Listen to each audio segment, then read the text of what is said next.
last year a performer for the first time, now really in the competition. How does that make you and the broadcaster and everyone feel? Oh, delighted. We feel very lucky because we always think that Eurovision's from Australia. It feels like it's funny and it's great fun and it's a celebration. But Australians really love to compete. Like, you know, at the bottom, we're very big on sports. You know, our swimmers and our runners and our football teams, we just want to be part of things and to show, hey, we can play Germany in the World Cup. We didn't win, but we were there, you know, and that's important to be there. It's a very important feeling because we're at the bottom end of the world. We want to be noticed, you know, and Eurovision is the most happy, joyful explosion. And it's like the Olympics of song, so we're so happy that we're here. Yeah. How much, what kind of reasoning was behind, because when you finally figured out that you had the chance to be here, how did you come up with an entry, especially if it's possibly just a one-time thing? Well, Guy Sebastian was my first choice, and I didn't know whether he would be available, but he was always the one that we wanted the most. But we just asked a half a dozen different artists, people like Sia and Kylie Minogue. We just said, what are you doing? Could you possibly do it? And we asked Guy, and I really wanted Guy because he's the most popular vocalist in Australia. He's super smart, and he can sense. He's been in a singing competition before, but to me, he writes music that is really special, original and special.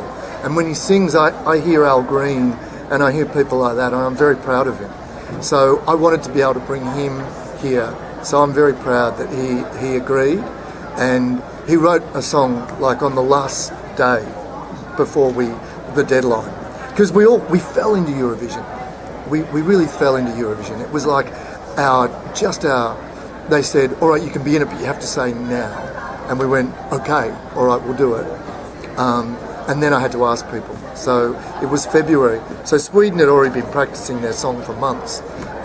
We just got here, and that's the first time those singers and Guy have appeared on a stage together. So we have a lot of ground to make up from the rest of the performers here. What ground do you want to make up from this rehearsal to the next one? Are there things that you guys want to change? Oh yeah, look, it was like, what we just did was like an explosion of light and pyro and screens in the background, and everything was going at once, and there were lights going sideways, and they were covering the legs of all the fantastic choreography. So we've had to pull the faders back and just make it a little bit easier to see what the story is of the song and the choreography, and just to show, just to be a little bit more powerful with what we've got, not just kind of doing this, but just letting people feel the performance and the power of the song itself. You say the story of the song. The story of the song is, of course, tonight again. Yeah. How much do you guys want to compete again next year? More than nearly anything else. Hopefully, if we don't spoil the party, we'll be asked back again. I know that we're wild cards, and you never know. I think we're very fortunate that we've been asked to perform. Maybe it's a once in 10-year thing.